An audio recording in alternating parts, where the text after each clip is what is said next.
Let's see what this is all about. Hey, everybody. How's it going? This is Jack Devine, and welcome back to another episode of Office Hours. It's been about 1,000 years since I posted anything online, so I'm not sure if anybody even remembers that I do this or cares.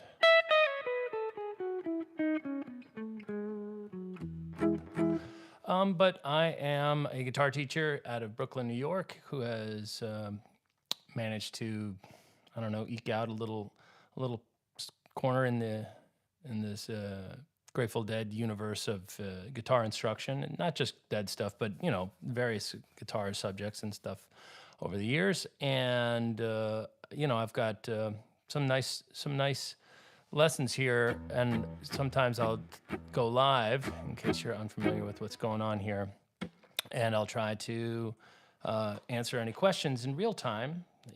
There's a very long path between my beginnings and where I'm at right now. I've been playing guitar for 43 years, much of that professionally, either in the studio or doing stage work. And the one thing I must say I suck at is doing podcasts. So bear with me if there's some technical difficulties. Oftentimes, folks here are the first to point it out. Today, I wanted to talk a little bit about some things that I've been talking to my students about over the last, stretch of time. Oh, I see we've already got some people popping up and saying hi. That's awesome. Let's see what's going on here. Boink.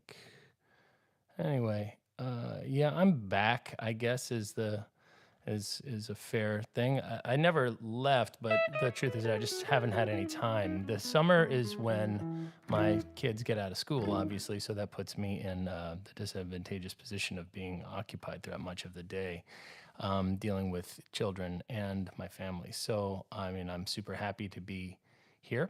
And hey, Reed, how's it going, sir? So today I was going to share with you guys some things that I've been working on and looking at. That obviously it does pertain to some Grateful Dead songs. So if you're not a Deadhead, hang in there. There are subjects that we'll cover from time to time that aren't connected to this stuff. But I wanted to talk to folks about this little strategy that I've been teaching a little bit lately, and it's about utilizing rhythm guitar voicings as a way of kind of upping the ante in terms of your energy levels when you're soloing with folks. So, let's assume that we were looking at a typical Dead jam of Eyes of the World. Okay, so that's E major 7 to B minor 7 to A major, right? And sometimes we'll put that 9 in there for a little extra color, just that little sound of the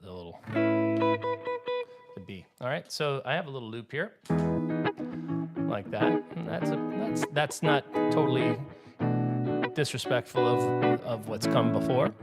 If the voice or guitar levels are too loud or too soft, it would be helpful if anybody could chime in.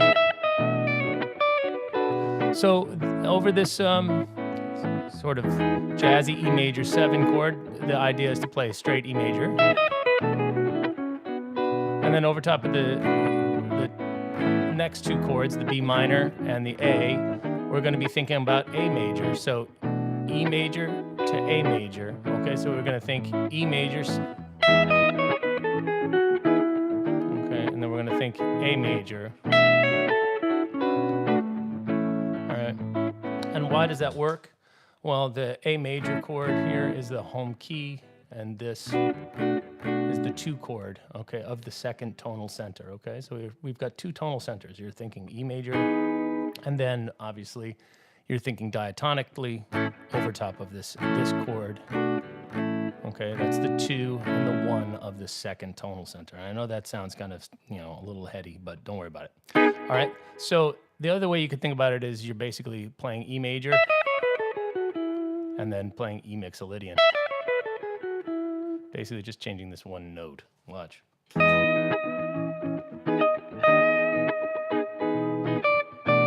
then you can come down or not.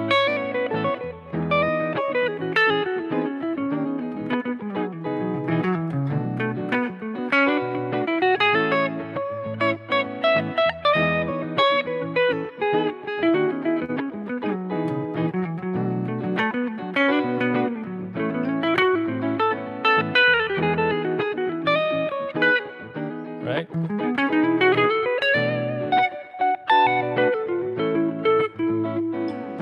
All right. So let's talk a little bit. This is roughly the same volume and tone as the rhythm guitar sound I was using. So let's talk a little strategy about how to be a more effective soloist. And this is something that I hear a lot of people complain about in terms of, the lessons that I give to my students. They're largely guitar lessons, sure, but occasionally we have to talk about like how to actually perform or how to actually employ all the equipment that we've managed to acquire over the years. And one of the tricks is obviously to make sure that you've got enough level behind your guitar when you break into single note lines. So, I'll often say, hey, what you need to do is make sure that your level of your guitar is loud enough that you don't have to always be smashing the strings. Just take a listen to what we're talking about here. If I play quietly, and then I decide to hit a note, it spikes out and it stands out and offers us the ability to be more dynamic player and more evocative, of either rhythmic intent or some sort of emotional intensity. But if your setup is such that you're having to hit each note at 10 every time you hit, then all of a sudden you're kind of effectively shouting every note that you're playing to the audience. And that can get a little fatiguing, I think, for most folks to listen to. So the big way to set yourself up for a win is to go into your pedal board and make sure that your amp is set up with a little extra juice. So right now I just turned up my volume 2 dB. Okay, now I happen to be happy enough to own a little digital rig, which works well for these lessons and this kind of stuff. But it's also really handy to see how much extra volume you need in order to get out on top of the jam. So let's go back to that loop. And now, rather than having to smash, right, we can now play quietly.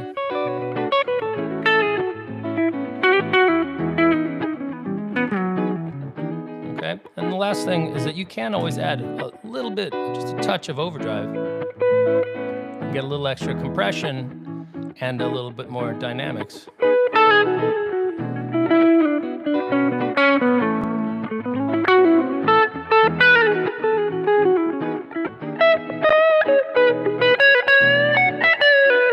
Like that, So right now I don't have to really hammer the guitar to get it to jump. I can kind of like that kind of thing where I can lay into it for a note or two. All right. And that's definitely something that I want to make sure you'll practice, is taking the guitar and maybe turning it up louder than you think it should be for your song, and then controlling the volume with your right hand picking pressure. And that way you'll learn to talk, quote unquote, through your instrument at a more, conversational tone rather than a shouting or preaching kind of right hand picking pressure level. You don't need to hammer every note. Right? You do that to somebody, you're going to piss them off. You just don't want to do that. You want to be a kind and generous lover when it comes to the guitar. All right, so you can hear how I dig in there. Now, my guitar makes a little hum on this neck pickup because it's unpotted old. But if I come here, it'll be quiet. I just don't really care for the sound of both pickups for this song. Anyway, here we are. So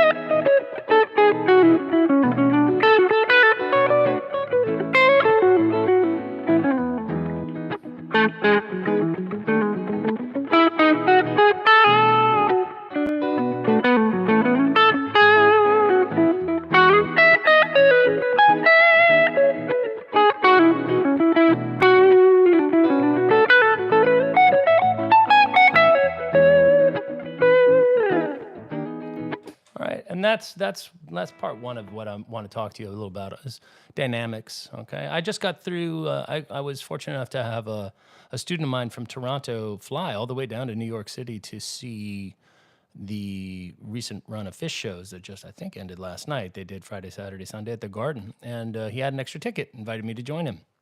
Super, super nice guy. And, while I have been obviously aware of Fish for many, many years, I never actually really took a deep dive into Trey's work until maybe a couple of years ago. A student of mine asked me to do a transcription or not a transcription, but to teach him how to solo over a Fish tune called Backwards Down the Number Line. And sent me a link to the song, and I had never heard the song before, but boy, oh boy, I was absolutely blown away by how tremendous a player Fish, the band obviously listening to each other, but the playing that Trey did on that song. So I actually took the time to get that one note for note for him. There's a lesson on that somewhere in the transcribed solos section of my site if you're interested, page here if you're interested in that kind of thing. And but basically turned me on to a whole nother, catalog of dominant, like killer guitar playing within the jam sphere. And I was aware of him obviously, but I never really gave the band much credit. But I will say that I've changed my tune. They were indefatigably funky. That band, the drummer and the way that Trey was working on, I saw the Saturday night show, and it was pretty much a masterclass in band interplay and dynamic guitar playing. So Trey's playing a different rig now than he was when I was growing up hearing and occasionally listening to that music. He's playing through a Trainwreck amp, which is, largely it's a non-master volume rig. So he sets the main level and distortion level at the amp and then controls the bulk of the gain from the volume of the pickup to the guitar, from the guitar to the amp's first tube, rather. And this creates a very dynamic sound, and he's a master at this, playing super quiet. So what I want you to do is I want you to try, listen to how much distortion there is on here. It's quite a bit. Oh, that's an alarm telling me I got to do something. I don't know what I got to do today. I don't think there's anything real. All right. So the idea being that listen to how much gain there is here. That's too much to play Eyes of the World, obviously. But by virtue of maybe going to the neck pickup and creating a slightly creamier sound, and then laying back on that right hand picking pressure, we can now kind of riff out here.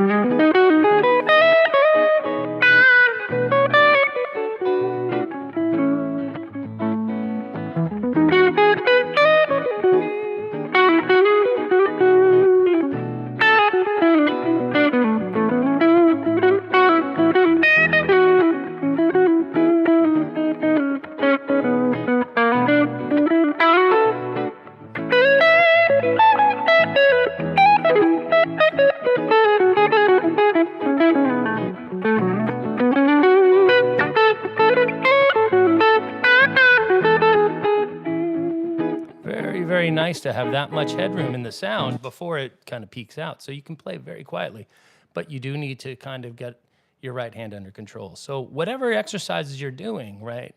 Let's say you're taking lessons from somebody and they teach you to play, whether or not you're practicing alternate picking or, directional picking. Right. One way or the other, what you're going to have to do is figure out how to do that both hard and quietly, and not have that affect the speed with which you can play it. All right. So make sure. Oh, hey, how's it going, Ian? That's nice to see you say. So one of the things I want you to do is try practicing a little too loud with maybe a little too much gain, and try to make it sound as good as you can by lowering the amount of oomph you put in from your right hand.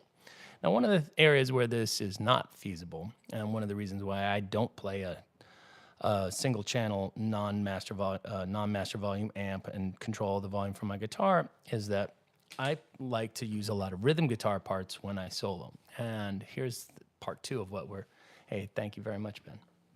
So one of the things I like to do is try to include some rhythm guitar playing as a way of having kind of a fifth gear for my playing. Now, you may find that single note guitar soloing is your jam, and that you love hearing somebody, playing these kinds of more, jazzy bebop single note lines.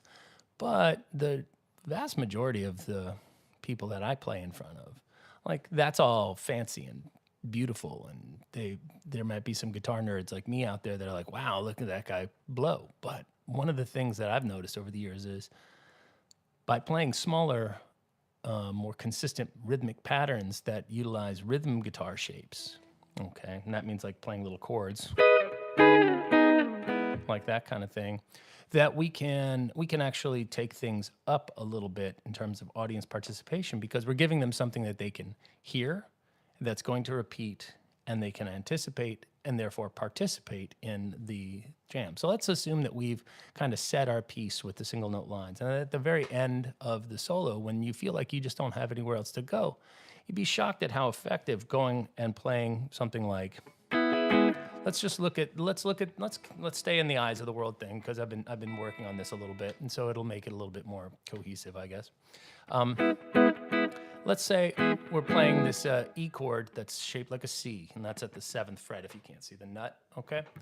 And so, and rather than playing it like the full voice, we're just gonna start from the 3rd, like that, okay? And we're gonna take a line, like a melodic line.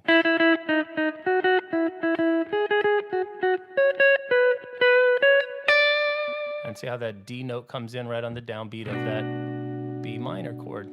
That's the minor 3rd of that B minor chord. And that's going to make it sound really nice and inside. And you'll notice that we were using the notes from the E major scale.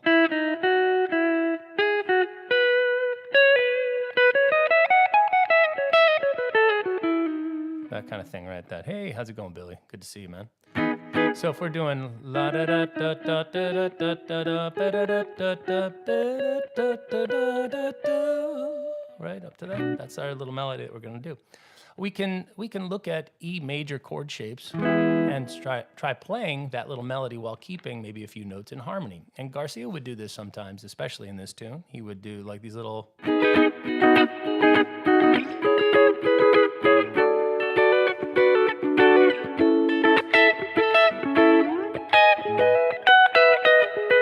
kind of thing, where he would be playing a rhythmic figure and holding down chord shapes. And one of my students, again, oddly enough, it's the same guy that actually came down to host me at the Fish Show, was, hey, Joe, how's it going, buddy? I saw you living the good life this summer with your family and everything, man. It's good to see you again. And so doing these little tiny clusters of chords with a little melody on the top, all right, is a really great skill to have.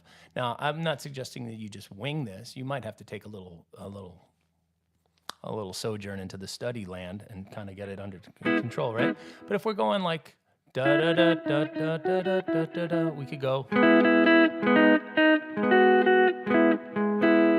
that would be fine. Or we could increase the harmony even more. We could track more, right?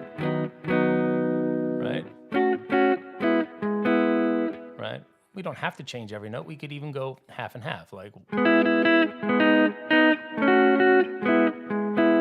or, right, and all that'll sound nice over that first chord in eyes. And then we can keep coming up. And you can see that we're playing these 2 notes from this E major 7 chord, which we're still playing over, and we're just varying the 3rd to the 9th. Now, you might be thinking that's a B major shape, and it is, okay? But it's also a fragment of an E with the 5th, and it's major 7, now a 9, was a 3rd, 9.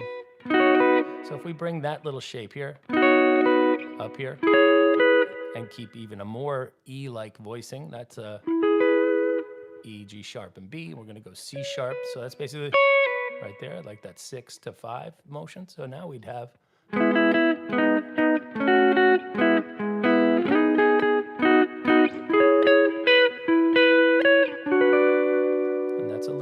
that's a little, see that that's a D6. But D and B minor are relative major and minor to one another, so a D6 chord is also a great voicing for a B minor chord. That's the root. Got B, there's the minor third, here's an octave of the minor third, and there's the fifth, kind of buried inside, right? So let's just hear what that would sound like over top of our loop. So that would, I'll start out by playing that melody, and then we'll bring in some harmony behind it, okay? So if we heard...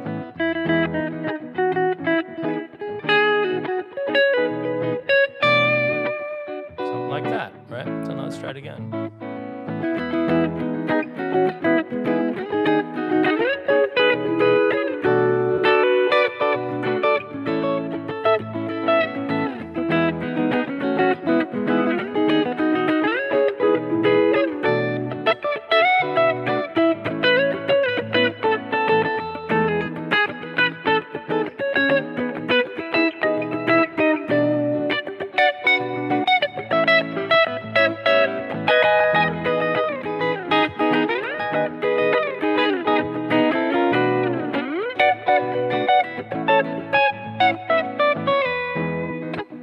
Okay, pretty sweet. You gotta admit that there's a component to that that's really pretty charming to my ear anyway. It reminds me an awful lot of some of that like soul music that you like Barry White records where you hear like, you know, those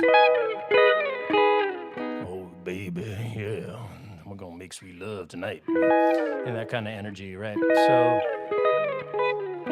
kind of sexy. All right, but using these voicings right here, we can get those kind of drop voicings. And all those are E major 7, right? We're starting with the E, the 5, major 7, and the 3. That's at the 14th fret D string, and then we're barring, okay? We're gonna go, and we're gonna slide the ring finger down, stay on the G string for it, and form that little, this little staircase. All right, this little staircase diagonal shape that we sometimes play like that. Still on the G, B, and E string. So now the ring and the middle need to swap places. All right, and then from there, all right, and I want you to practice keeping one finger on the string as you slide. Otherwise, you get this kind of, right, you don't get, see how much more like, wow. All right, and all this is about, I know that like me undulating my body and stuff like that, and talking about things in this metaphysical way can come off a little syrupy. And yeah, maybe I am a little too touchy-feely from time to time. But the truth of the matter is, you know, we're taking an inanimate object and we're working with an ephemeral medium, music. We can't see it, we can't touch it, you know? So the more oomph you can put into your delivery, whether or not it's just the sliced amount of that drizzling of the last note, those little tiny micro adjustments to your playing are really the thing that separate the wheat from the chaff, or the men from the boys, if you don't mind the sexist kind of thing. Obviously, there's plenty of ladies out there that are ripping it up on guitar. Although we don't really see them too often here in the Grateful Dead universe. I think there's Brown Eyed Women is the only band that I think that does this stuff. But here we are, again, I digress, looking to maintain some sort of pressure on there. Okay, then you got to get into position from it. So kind of you're flattening and then sliding as you raise up the pad of your ring finger. You don't want to slide the whole thing down the whole time, because if you do, you'll be in that shape, and that's no good. So we want to get to that staircase. Okay, when we come, from here, keep the index finger on, because that's the one that doesn't have to pivot. See, we're going to have to go from this shape to that shape, but down here. So we go, and then from here, and again, we can keep this on there some way and then into there, okay? Now, those are E shapes.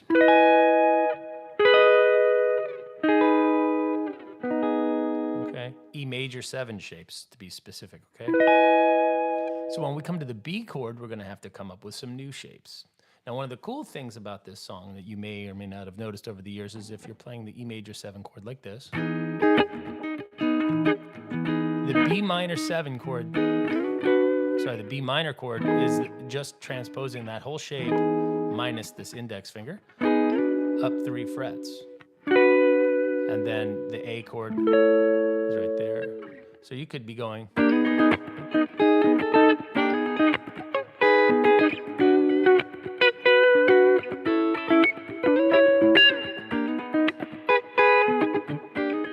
If you're doing like the Bobby part. So you could keep that shape and kind of just bring it up. Okay? And then down to A.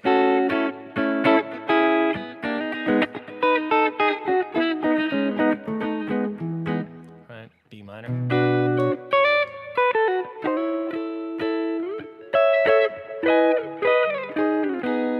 Okay, so that's the E major.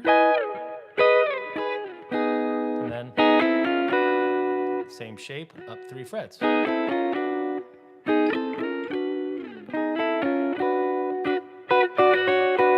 then into A. I think I did do a nice little, little octave play there. So let's try that again. 1, 2, 3, 4. Sorry.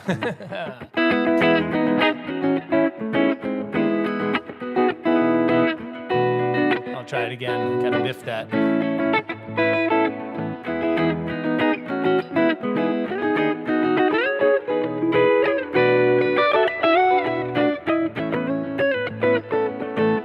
Okay, so these are kind of these West Montgomery octaves. All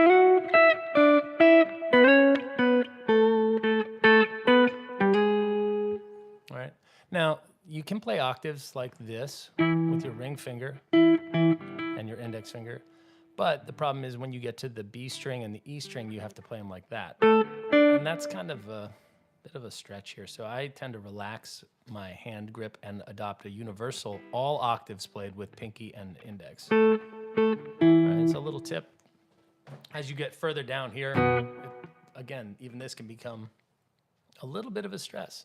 And I know that you're probably a big macho man or whatever like that, but over time, enough strain and age will wither even the mightiest of tendons. So if you want to play guitar well into your 50s and 60s, my suggestion is, young bucks, learn to minimize strain and tension in your playing. All right, the long and winding road. All right, you want to be playing well into your 60s before arthritis and tension issues cause problems. So try to keep your octaves done like this. I think it's it's also nice because you just don't have to, unless you have to jump really fast, right? Like that or something, sustaining one while you do it. All right, try doing that. Okay, and I was just good. So I was doing over the A chord. Like that. So 6, 5, 3, 2, root, major 7, which then becomes the major third of the E chord that we're playing back into. Super fun stuff. All right. Then we made our way to the B minor chord, which I used, again, if we looked at this, we could say that those chord shapes are stemming out of an E major shape. So if we say, okay, the next section of I's is over that B minor to A, so those are all going to be shapes diatonic or derived from the scale patterns that come out of the A major shapes. So that's going to be, we're going to be looking at these shapes. Right? Right? So that's going to be, right, do, re, mi. Okay, so there's our 2 chord.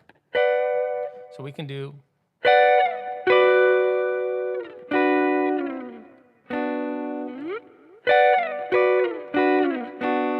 and then A.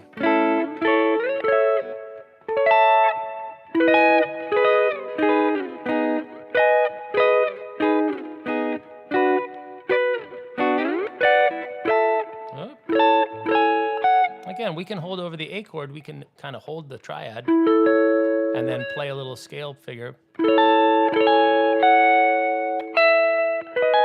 And it turns into blah, da, da, do, blah, do. Right, so we can do all that. 3, 4.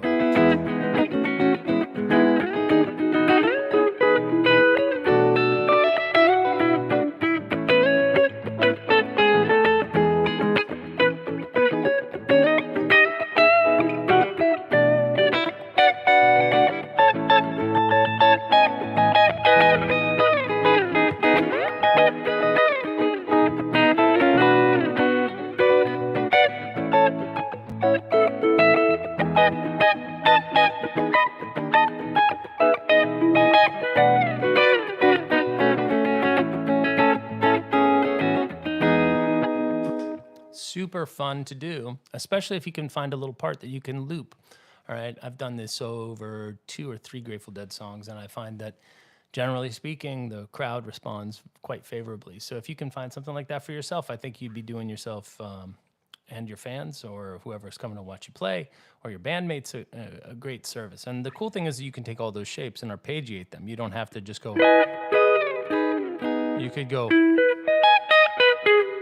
right?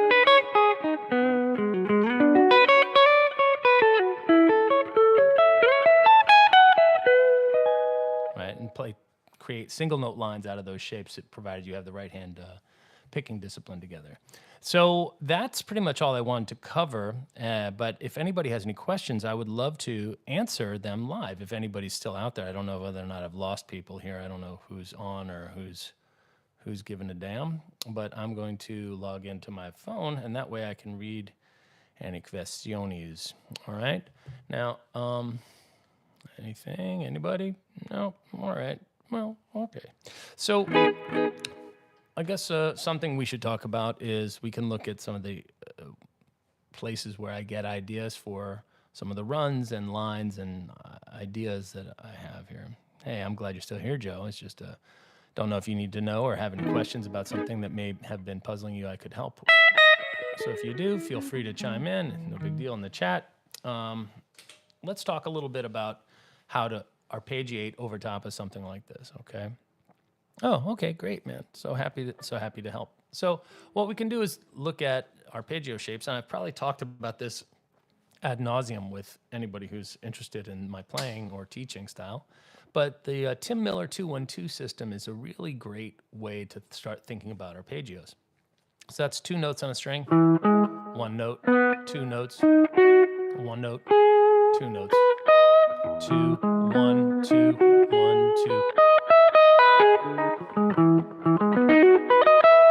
So that gives us this kind of more widespread arpeggio sound and significantly less taxing for the right hand. So anytime you can alleviate stress or tension in the right hand and replace it with speed and agility, it affords the brain the ability to kind of flow a little bit more, I find, because there's just less resistance physically. So you can just kind of, once you learn how to keep your hand and in a way that you know where those intervals are, being able to access the goodies, so to speak, is significantly more fun. All right, so let's look at what we could do. We could just go up and down this arpeggio shape. Right?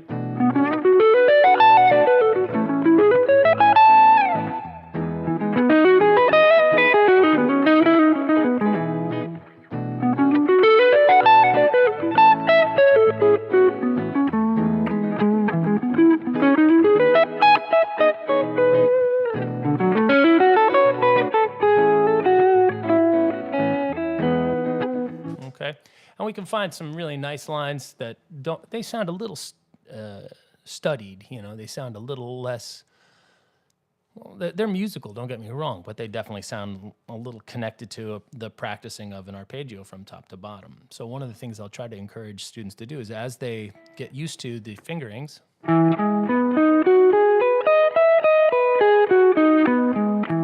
that they learn to take them in groups of 3.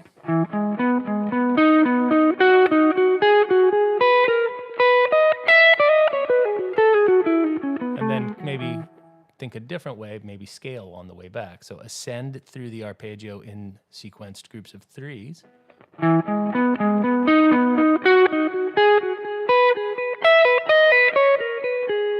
Right, and learn how to make your way back some other way, maybe licks that you already know, so that you're practicing incorporating this new discipline of the 2-1-2 into the licks and ideas that you already have kind of under command. And that way it doesn't sound like, and now I'm switching into 2-1-2 arpeggio mode, all right? And at first you'll start doing the typical thing of just playing the whole thing.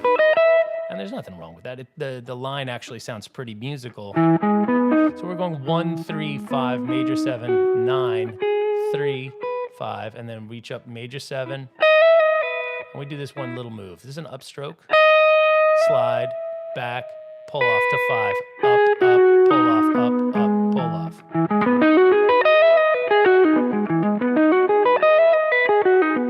And that's how you can play that locked into a metronome. 1 and 2 and 3 and 4 and 1 and 2 and 3 and 4 and 1. But practice it with the hammer-ons and pull-offs, and you get that fluid legato sound of.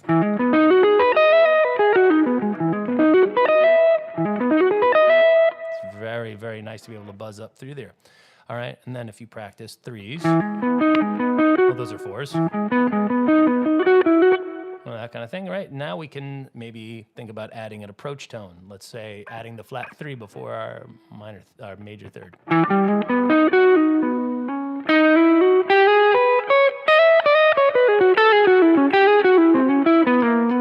Right, adding in a couple of little color tones, some tension, and all of a sudden it stops sounding like we're doing our homework and more like we're communicating with our audience. And that's really the ultimate goal here, is to somehow find a way to connect to people with stuff that you've got enough fluency with that you can be creative with it, that you're not just reciting licks that you've already got pat. So this, sound, that's the major 7. Was that, yeah, let's run through that again. Root, 3, 5. Okay, now this is the big learning curve for most folks right here. You see how this is not my third finger. That's my second finger. So this kind of, this kind of thing like that. Hey, good morning. How's it going, man?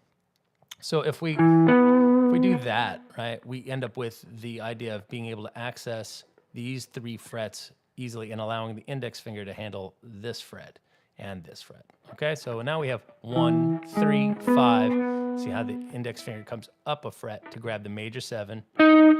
9 is handled easily by the pinky here at the 11th fret. And now we're in this position. Okay, that's just all those beautiful, I love that sound. All right, so now we've got 9, 3, 5, major 7, root, back to major 7.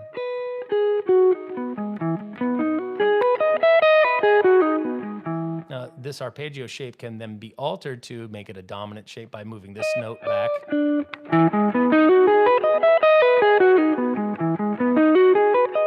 Now let's move it back. Right, and now to the A. And we can do that over top of the whole progression here.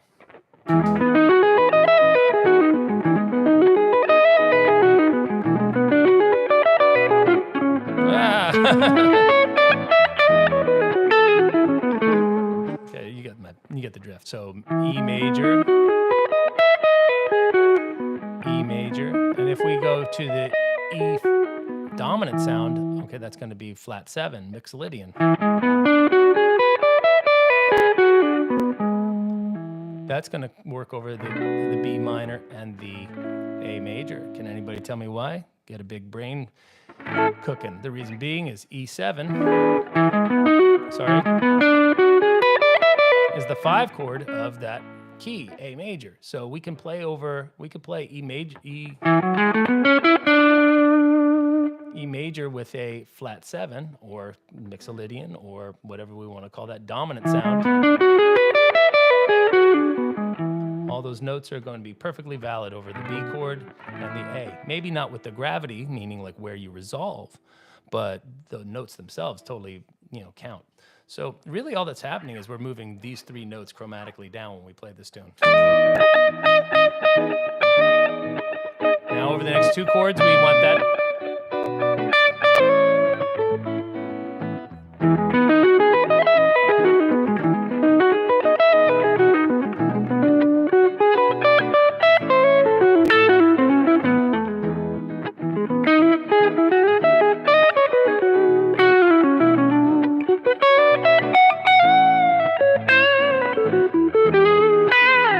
Okay, now I'm just commingling some other techniques that I've used over the years. One that you heard at the end there that makes it sound very Jerry is the hit the note that you're interested in and bending up from 1 fret beneath, a la Jeff Beck. Okay, so we did that with the 6th of the A chord and the 3rd of it.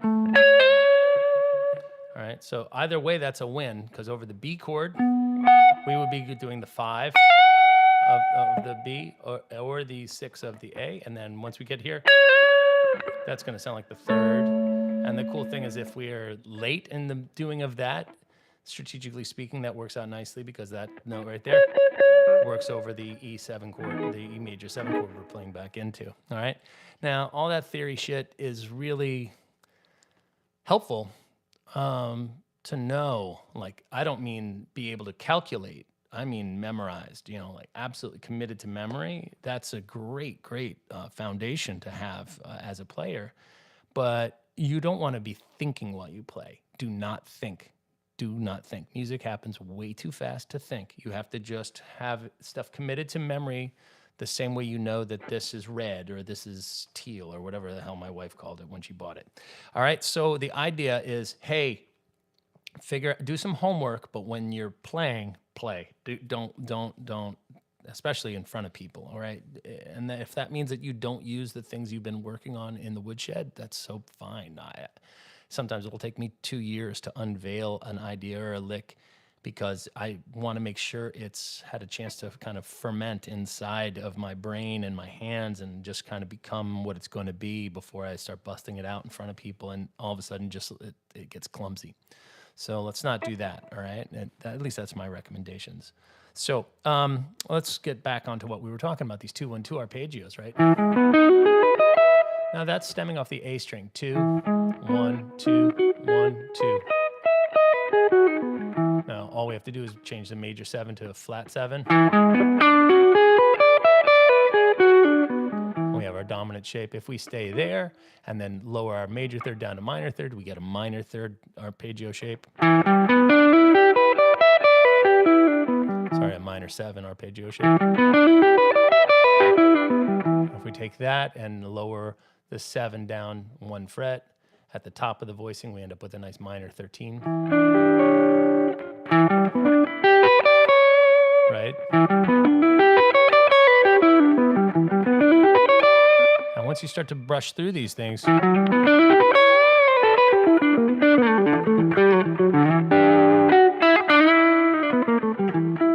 then commingle it with some blues licks and other little things like that, it really ends up adding a tremendous amount of depth and sophistication to the sound. And I rely heavily on that to fool you good people into thinking that I'm actually a better player than I am, when really what this was is a lot of hard work just figuring out how to kind of blow through these things and have it feel natural when I do. All right, and over the years I've learned how to make it sound usable or something like that. So it wasn't easy, but I think it's actually a pretty direct path. So just work those arpeggios if you can. And you saw what I did. I started with the major shape and just brought the major 7 down to flat 7. Now I ended up with a dominant arpeggio. Then I brought the major third down. Now I ended up with a minor 7 chord. And if you keep going down, now we're going to get a minor 6th.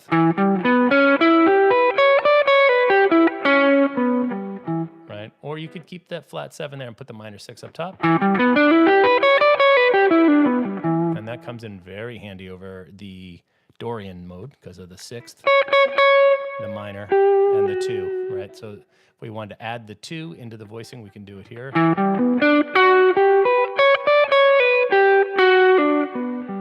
Bring the pinky to come to bear. Very, very handy system, this 2-1-2 stuff, okay? And that's all the same right-hand picking pattern,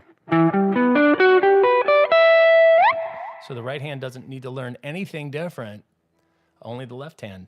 Okay, so it's a very streamlined approach.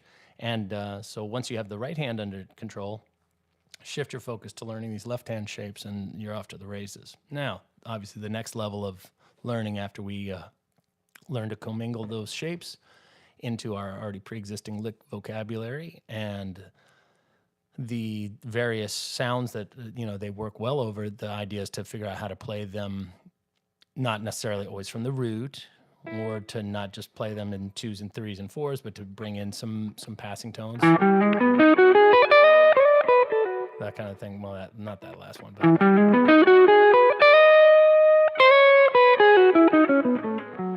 okay. Or then probably the next would be to find the same sound, but maybe starting with a different fingering. Right, that kind of thing. So this is kind of a nice G shape for an E chord. And if we look for...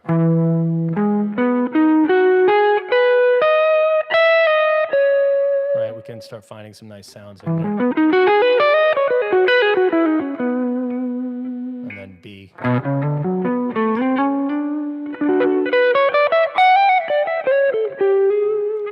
Yeah, the cool thing, hey, thank you for tuning in, Reed. The idea is this will be recorded and available on my channel shortly. It's not just like a one. If you miss it, you can't ever see this thing again. It'll be posted, and you can slow it down utilizing the speed feature on YouTube. Or if you haven't, get one. That's the shit. I love my Vidami. Super helpful for slowing down videos and looping them. So you could, if that little section right there, if that gave you fits and starts.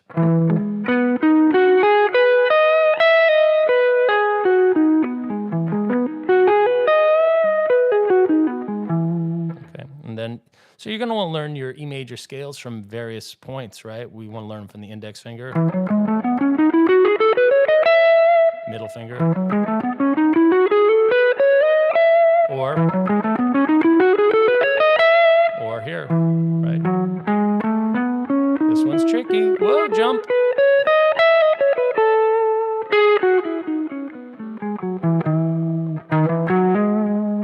All right, and then last but not least, maybe something off the pinky. All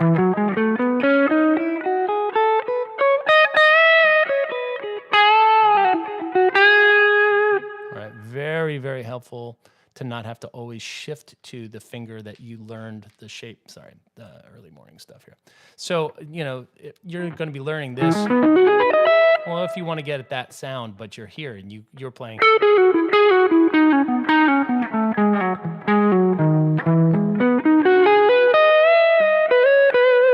You're there. You don't have to jump back here and then hit it with the index finger. You don't want to be in that position, okay? You want to be able to find your way home to whatever idea you're interested in expressing next in multiple places. So this is yet another concept that anybody who's taken any lessons with me has heard me drone on about, and that's the concept of musical synonyms. So if we've got multiple words in the English language that describe the same phenomenon of being delicious or something like that, right? There's a million: savory, scrumptious.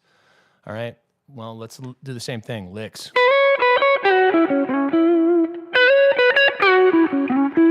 Basically the same lick, We want to learn how to do that in various... Right.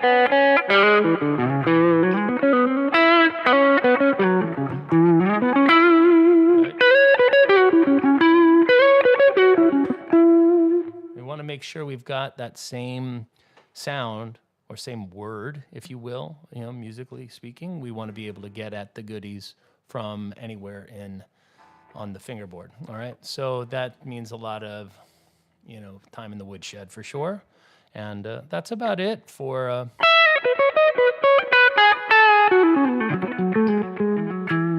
That's about it for what I've got to try to put in front of you today. The rhythmic ideas for Eyes of the World are kind of a cool thing, I think. So there's that.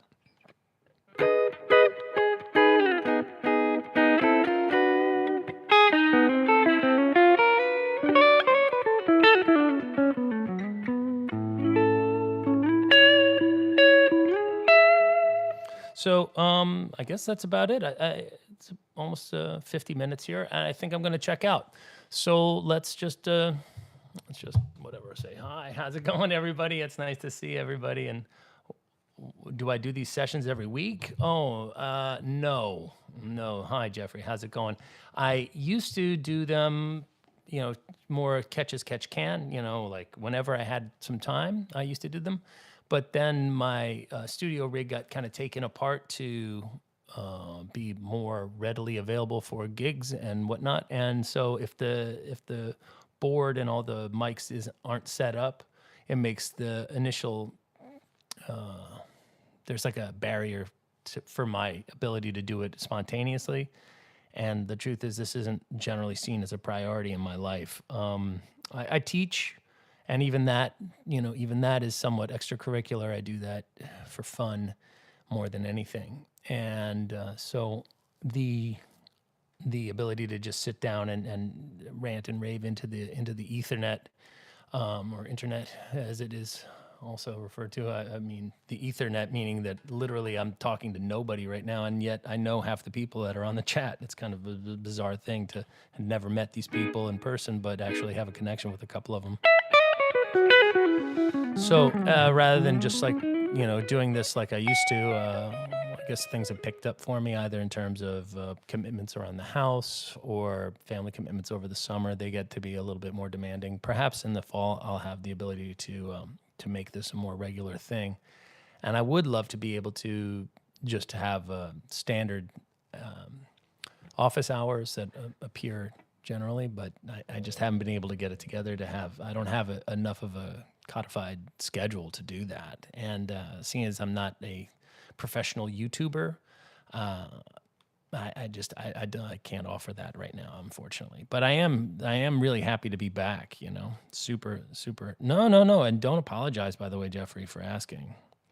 Oh, well, thank you for your time. Whenever, yeah, exactly. That's kind of and the good news is it's getting recorded, and it's there and whatever in the hard drive that YouTube hosts, and you can get at it whenever you want. And if obviously if anybody likes my teaching style, there's just a metric F ton of lessons available on that channel of mine there, and you can, if you go into the playlist thing, usually it's broken down according to lesson type. But I think that the some of the more free form, like these streaming lessons and things like that, the office hours ones are available under a different thing. I haven't managed to organize the page well enough over the last 6 months to throw all of them into the organizational element of the playlists. But still, like the Q&A side of this is often fun. And if anybody has any questions before I sign off, now's the time to ask. Speak now or forever hold your peace. It's been a couple of months since I've done one of these, so maybe it may be that long until I get back to you. Currently working through several of my dead solos. Oh, that's great, Ben. Not sure which ones you're doing, but I hope that they're not giving you too much trouble. Which ones are you working on?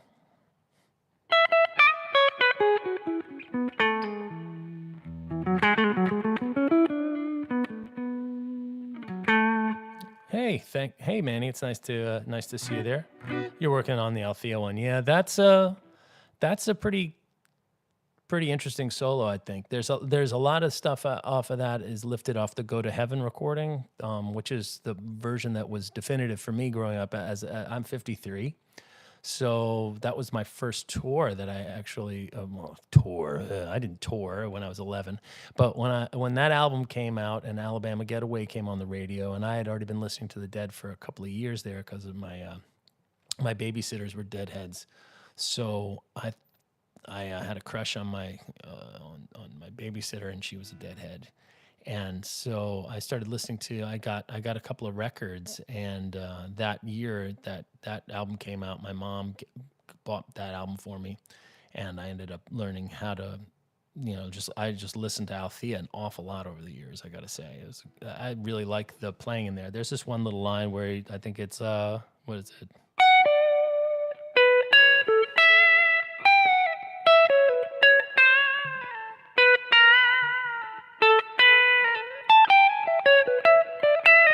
Or something like that. It's a very tasty little bit of guitar playing, and man, just that little lick there, learning that.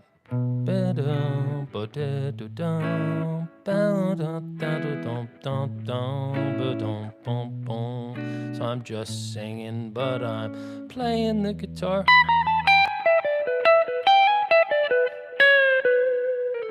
That's really the way you want to think about things like that, man. So you wish your babysitter was a deadhead? Me too, Billy. I wish I still had that babysitter around. She was cute. I thought she was gonna be my first kiss, but no such luck, my friend. She was 17 and scorching hot, and I was 11, so it wasn't gonna happen. I don't know what kind of crazy shit I was thinking. Anyway, man, she had this cute little ankle tattoo, and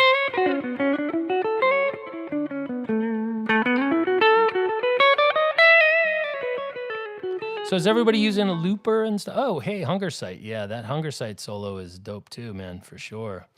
This message is held for review. Oh, I can't believe they're curious whether or not this is fit for another moderator. Just handled that. Okay, well, that's cool. I had no idea there's moderators now monitoring my the content.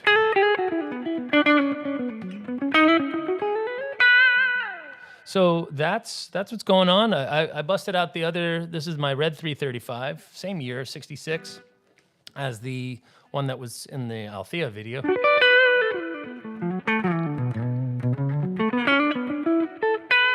Everybody always talks about these guitars like as if there's no reason for this to be able to be a perfectly viable instrument for this style of music. I love playing this setup, especially for the earlier distorted Garcia sounds. If there's some tunes that I won't do on the 335, like when my band plays Broke Down Palace or China Cat and Rider. I would never think like doing that business on this. But I do play Franklin's on this guitar. You know, that kind of.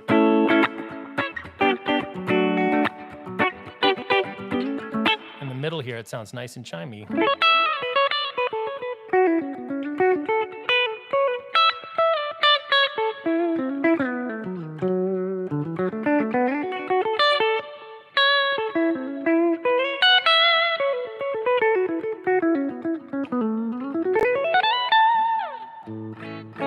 So I hope everybody's practicing their pentatonics and thinking about them from the major perspective. Major pentatonics are the key to this music.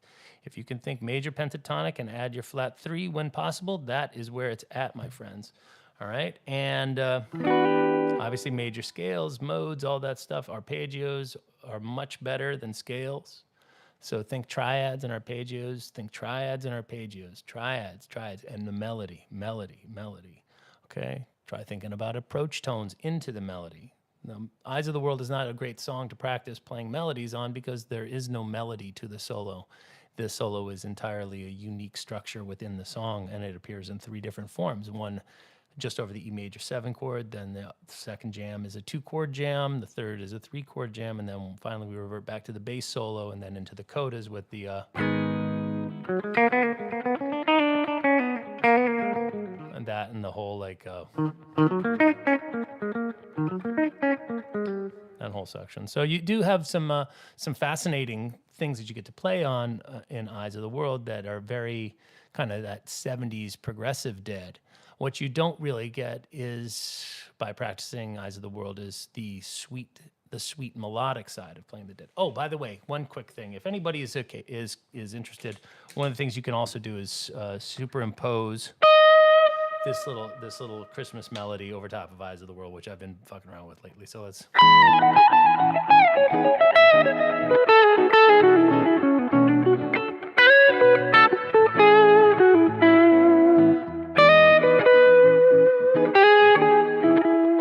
Right, from the Peanuts.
D stuff. That progression is so killer for learning how to practice that stuff. So, man, a little, referencing. Oh, it says that Chris Baker retracted his message. Chris, what did we have on our mind that we decided to share and then unshare? That's not fair. I'm here letting it all hang out. Anyway, brothers and sisters, if you're there. So try getting that concept together where you quote other melodies and that you hear, right? So that that super sad Christmas time melody.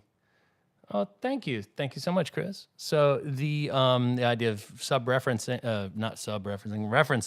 other songs while you're playing another can be that's a jazz tradition, obviously, but we can steal a little bit from that cookbook, so to speak, when we create our own little Grateful Dead style fusion.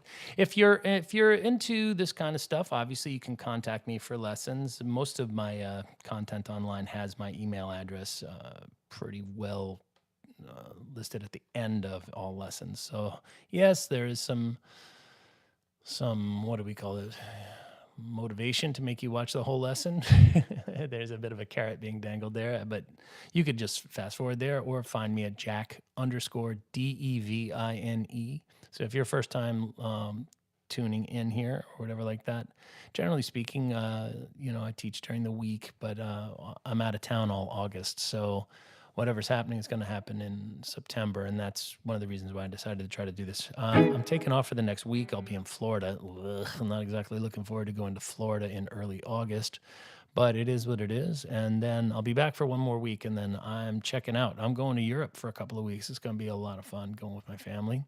Looking forward to doing that. And then I'll be back at it in earnest starting, mid-September for fall classes and whatnot. So if anybody's into that, then cool and groovy and reach out. Otherwise, if you want to keep getting free instruction from me, I would seriously suggest that you take a good deep dive into the playlist section of the site here.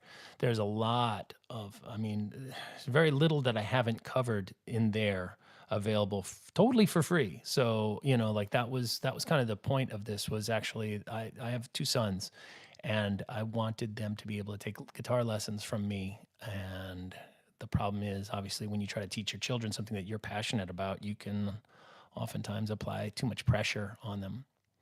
And so I thought maybe a more objective, like me just sharing knowledge into the internet would be a better way to do it. And I could share with everybody, but there would be documented knowledge about what I have because both of them are players.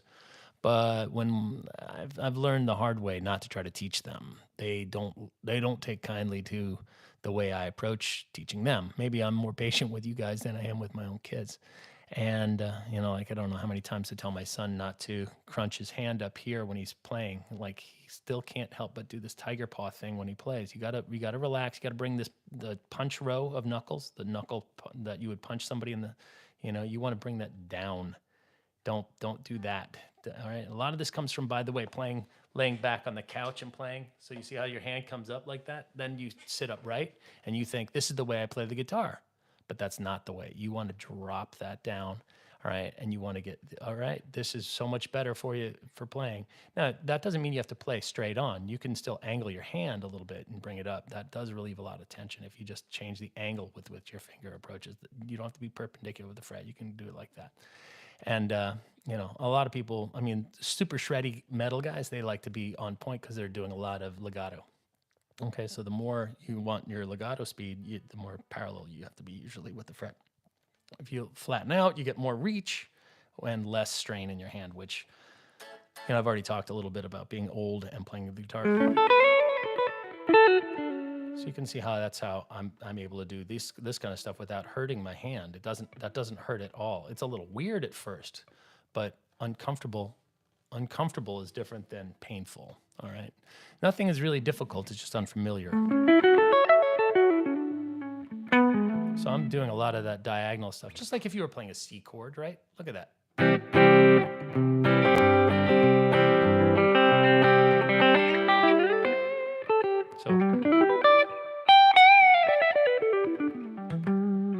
So when needed, that diagonal shape is very handy. Boom, right up there. All right. So that's a little, insight into how to work with me if you want to, and if you don't want to or can't afford to, which I totally understand. Guitar lessons are expensive. All right, they are. But if you want to get it on the cheap, man, I'm telling you that playlist thing has a lot of pretty pointed. And if you're prepared to slow down the lesson, in particular to like 75 to 50%, I really feel like there's a lot of good work there for you to tackle before you actually come up to the point of needing hand on hand, hand holding and specifics, unless you want to go straight to that, which is fine. Like, I'm old, I don't want to buy green bananas. I just want to be, I want a little bit more guidance. That's a really great thing. And I'm happy to offer, like, basically it's like a golf pro or a tennis pro or somebody that, you want to get through, the learning curve of how to approach how to play this thing. Maybe you played for a while and then put it down for 20 years or something like that. I was lucky in that I had enough financial security to actually play professionally and make a shitty living and have it very little consequence to my comfort level. So consequently, I ended up being able to get good at the guitar because I didn't have to go and do a bunch of other things because I was fortunate enough to be, I guess financially sound. So that's my wife calling, and I've been on the internet here for 67 minutes. So I'm going to say goodbye, and I love you all, and thank you very much for your time today. All right? Check you later. Hey, honey, hang on a second here. I got to sign off. I'm doing